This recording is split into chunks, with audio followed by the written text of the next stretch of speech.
Hey Fit Fam, G7 here with some good news, and I just have a really quick question for you.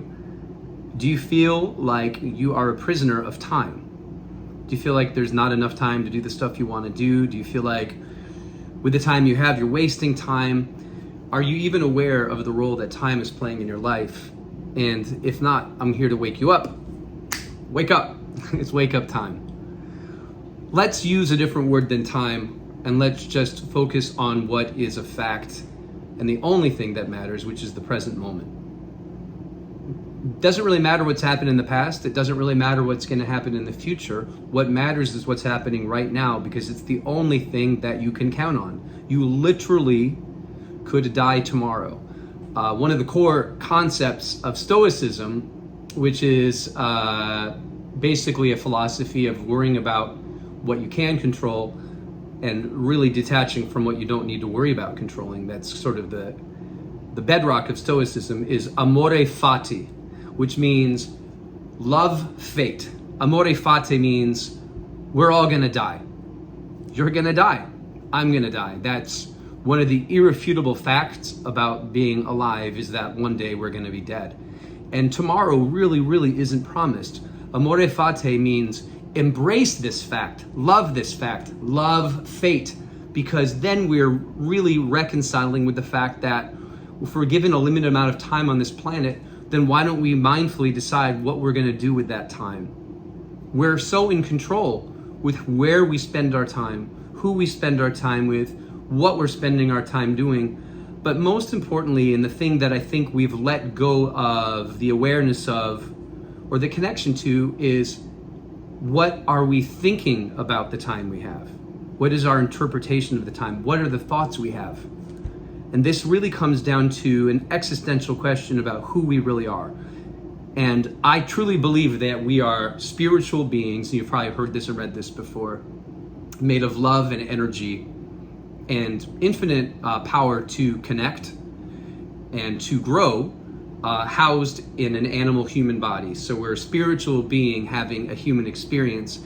And what we have misconstrued for ourselves is the body, the face, the voice, the vehicle of our spirit. But I'm a spiritual being stuck in here, and I'm struggling, like everybody, to have a human experience, because it involves a life that for most people involves having to connect with, or sometimes come in conflict, or live amongst, or coexist, or collaborate with, or walk down the street next to other human beings. And what we have to recognize is that we're all stuck having the same experience, a spiritual being stuck in a human experience.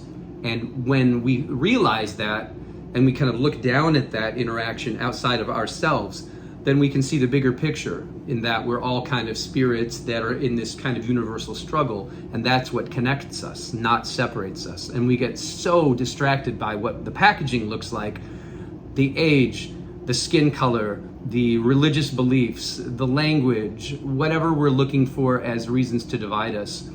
All of those things are what make us unique and authentic and make our experience authentic and relatable, but it's not the thing that makes us different. It's only how we perceive it.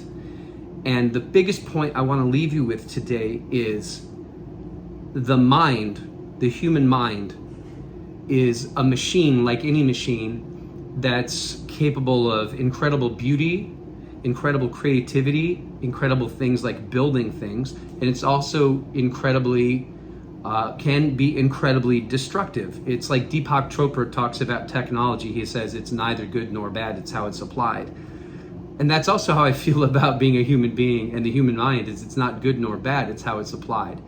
And I want you to take responsibility today for starting to recognize your thoughts, and recognizing that if you feel you have no control over your thoughts are bringing you misery or pain or suffering, or making you feel separate from your life experience, or making you depressed, or making you keep track of time and telling you that you're not successful enough and that you need to do this by this time or else you're a failure, then you have to recognize that the mind is a machine. It's not you, and the machine is taken over. So I want you to spend today figuring out, and maybe journal, or maybe have a conversation with a friend, or those of you who've never worked with a therapist, which is a great way to get your mind to get free of your mind and get and see the separation and start to see your interpretation of reality might not actually be real reality.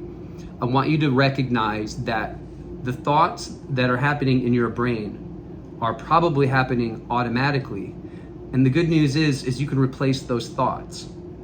So my strong advice is find thoughts that bring you peace, joy, gratitude, optimism, hope, belief, excitement, thoughts that make you want to connect, thoughts that are aligned with a beautiful future. And I want you to reopen your mind and reawaken yourself to say, what if just for today I could get myself a fresh start?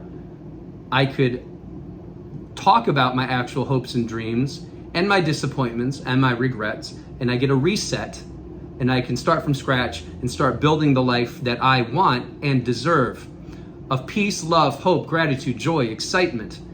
Awaken yourself to that and start to write things down with your thoughts and figure out how your thoughts currently are probably doing the opposite. And can you have the discipline to consciously replace those thoughts with thoughts that will bring you the good stuff and not automatically keep you stuck in the matrix and the cycle of negativity and comfort that you currently feel stuck in? I feel like so many people truly feel stuck and they don't know how to get unstuck.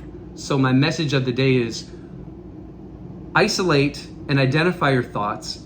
And if those thoughts are the things that are actually keeping you stuck, get out of that self-fulfilling prophecy of failure or resignedness, resignation to your current state, and take responsibility and belief that you can start anew. Start giving yourself new thoughts. Go for it, Fit Fam. G7 from G7 Transformations. This is your fun message of the day. More coming soon. Peace.